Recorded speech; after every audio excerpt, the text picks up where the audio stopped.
You might have heard of Hurricane Helene and the devastation it has caused, but you might not know that Mercury 1 is on the ground helping residents of Asheville, North Carolina, along with Congressman Cory Mills. Here is part of what Mills is flying in and delivering to the supplies for the victims there affected.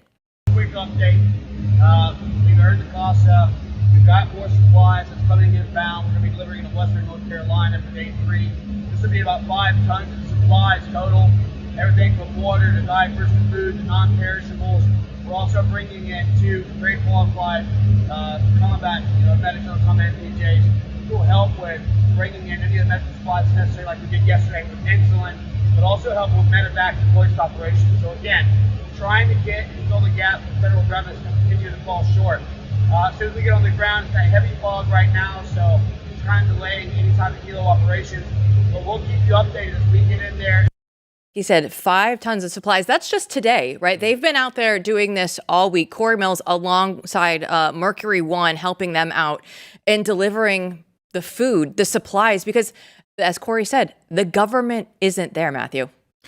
Yeah, this is why we felt it was so important to go there. And this is one of those situations in which, tragic situation, but good for us in the sense that we can cover it for you and help people at the same time. So, Glenn Beck's own Mercury 1 charity is flying out there. They brought Cory Mills out there. Julio Rosas is there now.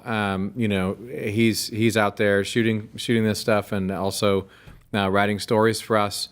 And a few other people will be out there soon as well. So we're sending people there and we're covering the story. And it's important we do so because, as you know, the legacy media has not covered this like they should.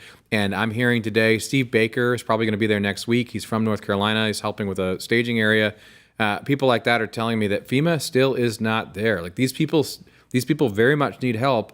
And they haven't seen anyone from the government in many places. No, and if this is Hurricane Sandy and it's New York and New Jersey that's affected, it's all over the news every single day. I want to make sure that it doesn't happen here, that this doesn't just fall by the wayside, that this is still in people's minds and they're still willing to go in and help out wherever they can. Yeah, this happens a lot, by the way, and it's not just political bias, it is regional bias of where media is located. And these people act in these cities as if the rest of America just doesn't exist. And that's the great thing about being in Dallas. We're not on the coast, at least. So anyway, you look at what the serious point here is that we have hundreds of thousands of miles of people who have been affected in multiple states, not just Western North Carolina, but around it as well. Georgia, I mean, you got people talking about Augusta still. And their stories need to be told. We don't even know their stories, and we're still finding bodies. So this is a moment to help, and it's also a moment for us to shine a light for everybody else on what's going on to help these people, and hopefully raise awareness, because mainstream media, quote unquote, legacy media is not doing its job. Yeah, and our national correspondent Julio Rosas is out there, and he's capturing a ton of video for us, getting a ton of interviews. And let's listen to an emergency worker talking about the hurricane. 2 inches of water in here, and in 2 minutes it was to my knees.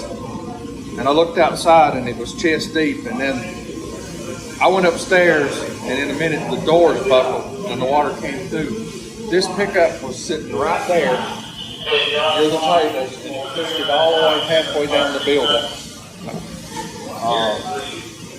The truck down there with the open bays, it was in here. It's total, that's about a $300,000 cash unit.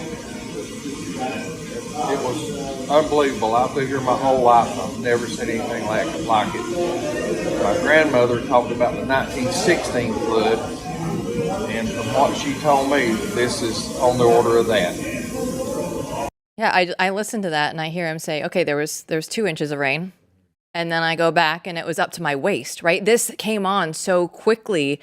And so if people are saying, oh, well, they should have been out there preparing, they should have been doing more. Well, a lot of these people didn't think this severity, this level of damage was going to happen in their area. Yeah, I mean, I think as Biden claims, I think he's not wrong. FEMA did something. They sent some people to some of these regions, but no one was expecting anything like this.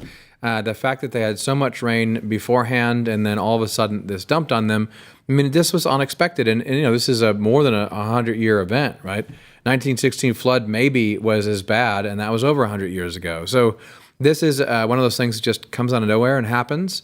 And you have to respond to it. And what's really disturbing is we still have whole counties, right, without water, where there's the water plant's gone. I mean, and that's not going to come back until God knows how long, but months at least. And then you also have situations in which power has gone out as well. And the way in which it's set up as basic infrastructure will have to be repaired. And that's going to take a long time. Mercury One's executive director, JP Decker, joined the show on Monday, and he was talking about the point that FEMA is still not there. It is the everyday person who's upset and frustrated that our government's not doing anything. And again, we don't have to have our government do everything. But this is one of those moments where we should step up and help our fellow Americans instead of people outside of this world that we just gave a few billion to in Ukraine. And so yet again, our government is failing the everyday American who just needs help. Couldn't agree more. It's still going on. That was from Monday. It still holds true today. I have an updated list of what Mercury One has done on the ground. They are transporting oxygen bottles and insulin and Starlinks to a hospital in North Carolina, along with Cory Mills. They've been rescuing families that are trapped in North Carolina. Many of them have been without food and water or medical attention since the storm started. They have partnered with numerous other organizations and churches to bring warm meals and gift cards because fuel is a problem. Just finding food right now is a problem. There's an entire, 2 other paragraphs of the things that Mercury One has done.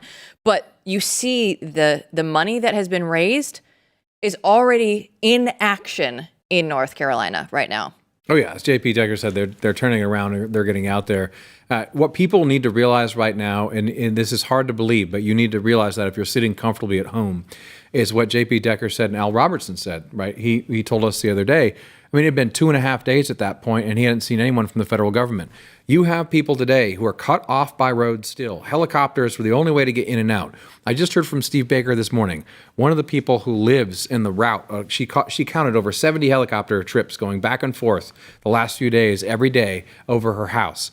Today, there was 2 or 3. Wow. And the problem is they're shutting down. The federal government is trying to shut down individual people getting in and out of these places. And in the meantime, they're still stranded and trapped. So this is a very much an ongoing emergency and situation that people need to realize and pay attention to.